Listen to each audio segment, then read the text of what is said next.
we are working back defense. So we've been in back control, back attacks for the past few weeks. So now we want to learn, obviously, how to escape. Okay, so if I can have Abby. Of course, we always want to be able to work and hand fight, right? If we know our partner has their hooks in. It depends too what kind of lower body control they have. We'll touch on that a little bit later. But as I'm here, I'm always going to want to protect my neck, obviously, in gi or no gi, because I don't want them to choke, right? So I have to be super defensive. I want to try and come into the wrist, to the inside of the elbow, and isolate if I can. Okay, so that's going to be the first thing. But one of the things I really like to do is try and get to the negative side right away. So we're going to go over our negative side option.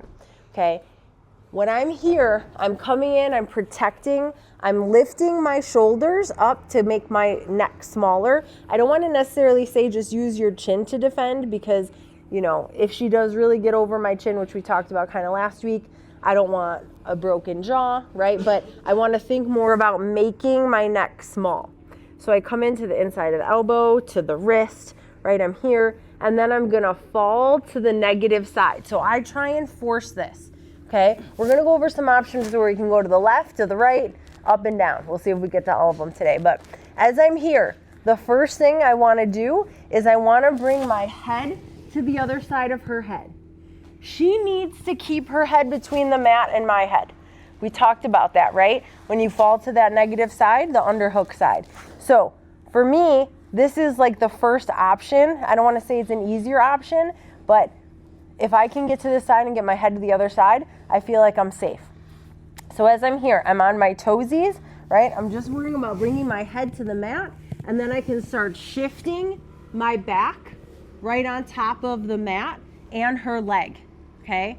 From this position, I'm staying nice and heavy on her knee, so it's a little bit harder for her to get up versus just fully clearing it. And now I can start coming up. I'm gonna turn and face her and come up and get into her guard, okay? So of course we could scramble, totally detach if I fully slide off, but this is a great option. This is my go-to escape to try and get to that negative side. So we're here, right? I wanna try and come in, grab the forearm. Jay always talks about getting this like little muscle here, using your fingertips, right, to kind of peel down. So I bring my elbows down towards me, and I'm gonna start shifting to the negative side. Right away, I wanna bring my head to the mat. Now listen, they're gonna be doing a good job trying to keep their head in between, so I need to really use mine, right, and kind of just grate my head over their face. Now, I start shifting my back towards the mat. I can stay a little heavier on her knee, so it's harder for Abby to come up to mount. I want to be mindful if she is trying to come up that I can bring the leg in between my legs and trap her ankle so that she doesn't get to mount, right? At that point, I'd rather have her in my guard than getting to mount.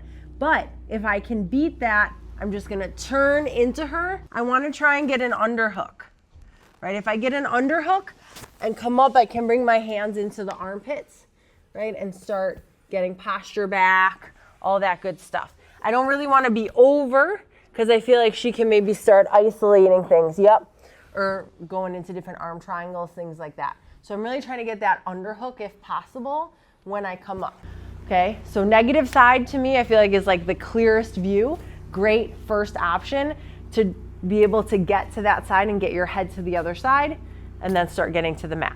Back to the mat. When I can't get to this side, or she's doing a really good job of trying to drive me to the positive side and I can't shift, I got to deal with this, right? So what I want to try and do, choke's still not in like super tight. We're just trying to be proactive with our grip fighting here. Elbows down. I'm trying to get that hook in again to the elbow pit and then to the wrist. And here I even like to shift my hip, right? I'm always using my hips and trying to get my back to the mat. So from this position, I'm gonna kind of use my thumb. I come up with a high elbow and I come to the wrist. And I wanna push down and get a 2-on-1 on the wrist. From this 2-on-1, as I start shifting my back to the mat, I'm gonna circle the arm to the other side so it's in between our heads. Okay, my head's now on the mat. Now, I don't want Abby to come back up on top. So what I'm gonna do is I'm gonna take the arm towards the mat, the furthest arm. I'm gonna switch and I'm gonna C grip, okay? I can shift completely off. I'm gonna C grip and come up. And now I can get into a triple attack position, right? I can start taking the back. I've gotten out of that bad back control position, but it's hard for her to turn into me because I'm stiff arming with that C grip, right? So we're here, boom, get to this positive side. I'm falling into the choke, right? So I've got to address that. So I'm gonna come in, I'm gonna use my hips and try and get this 2-on-1 using that thumb in grip. I'm gonna circle this arm. Okay, it's hard because I'm controlling this arm, so it's hard for her to face me. I wanna keep this grip. Not that she can't still come up on top, right? But as I start shifting out, and maybe I can stay on top too. This is always gonna end up in a scramble, guys.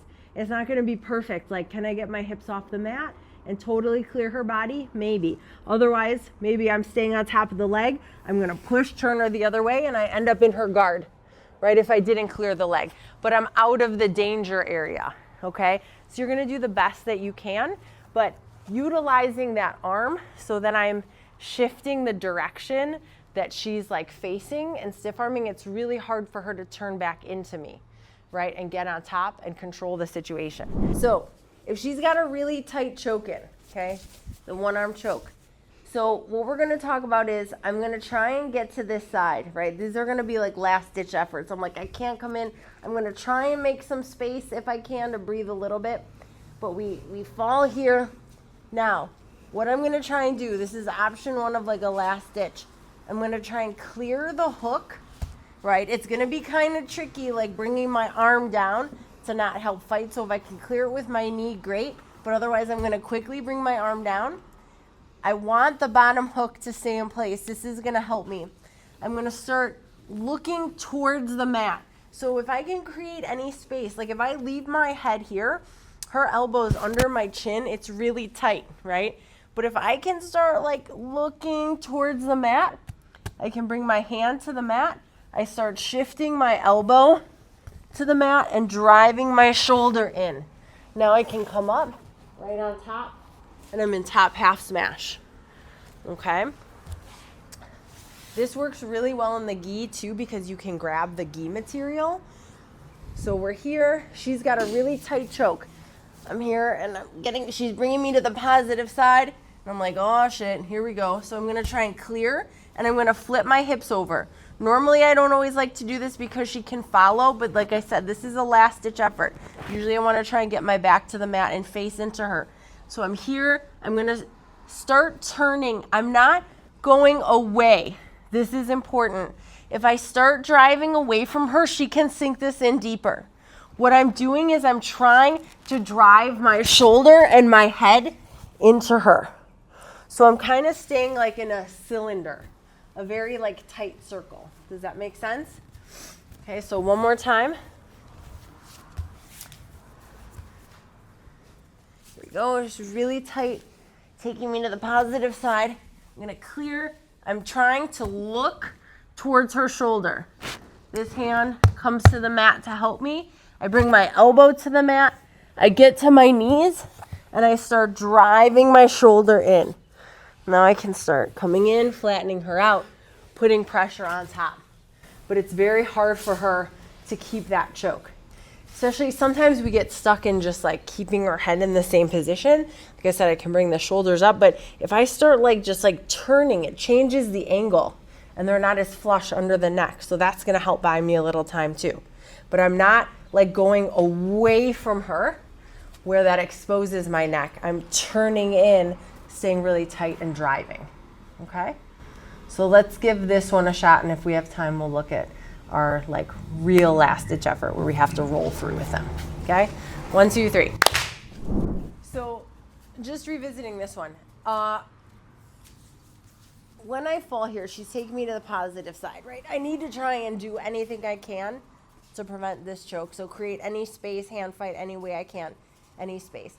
So here I'm gonna clear the top. Now as I'm saying, I wanna keep the bottom hook because it keeps her in place. If I clear the bottom hook and I'm here, she's gonna follow me and get her hooked in, right? And now, if I feel like that happens, I'm gonna just roll through. So I'm gonna look the other way, and then I can start escaping. Yeah. So that's like the last ditch if they can follow. Okay, but I'm gonna show you why I want the bottom hook. So we're here, right? Sometimes if it's super tight, I need to go with the roll. I need to make her roll. Something that's gonna be important, hold on one sec, loosen up a little. One thing that's gonna be really important is that I do not go belly down. If I go belly down, she's gonna just thrust her hips, flatten me out. That's the worst position, okay? I need to try and keep my knees under me to stay in more of like a turtle position if possible, okay? So we're here, she's super tight, right? And we're going, and I'm like, oh man, especially, so if I fully clear or if she just stays, right? Here she could just follow me, right? Here, so what I don't want is I don't want to allow her to grapevine and do this. This is game over, okay? I want to keep my knees under me. I'm going to start looking the other way, and I'm going to lower this leg to roll. My one knee stays. And then I come up. That could be either from her hook staying in, or if I clear both, right? Here she could, and I'm trying to turn and get to my knee, she can follow. So here, yep, I've got to just continue the roll through. I drop the one leg and stay on the one knee. And now I've created all this space. It's super hard when you keep rolling for them to keep a tight choke. Okay, so let's come back for a sec and answer Tony's question, well, the rest of it. So in that one option, right, we're here, get here, I'm gonna clear. I throw my hip over now, I keep this hook. It keeps her in place, and I can spear and drive into her with my shoulder and my head. But it's keeping her in this spot so she can't follow me, okay? If she has both hooks in or has no hooks in, that allows her legs the freedom to just like jump over when I'm in turtle and come up on top, okay? So that's gonna pin them in place. So if you want, let's try this where they're super tight and you have to roll through with them. You can either clear the hooks fully or the person on the back can keep their hooks, and just as you start turning away, and this is the, I don't want to say the risk of, but I guess the risk of turning away instead of getting her back to the mat is that they can follow you. So we need to know kind of how to deal with that. And I like to continue the roll through. So as I'm in this position and she's on my back, and I'm looking this way because she's choking, I'm gonna kind of go belly down, or not belly down. I'm gonna extend this leg, but I'm still keeping this knee up. My elbows are in, I turn this way and roll. And then create space. Okay? Let's give it a shot. 1, 2, 3.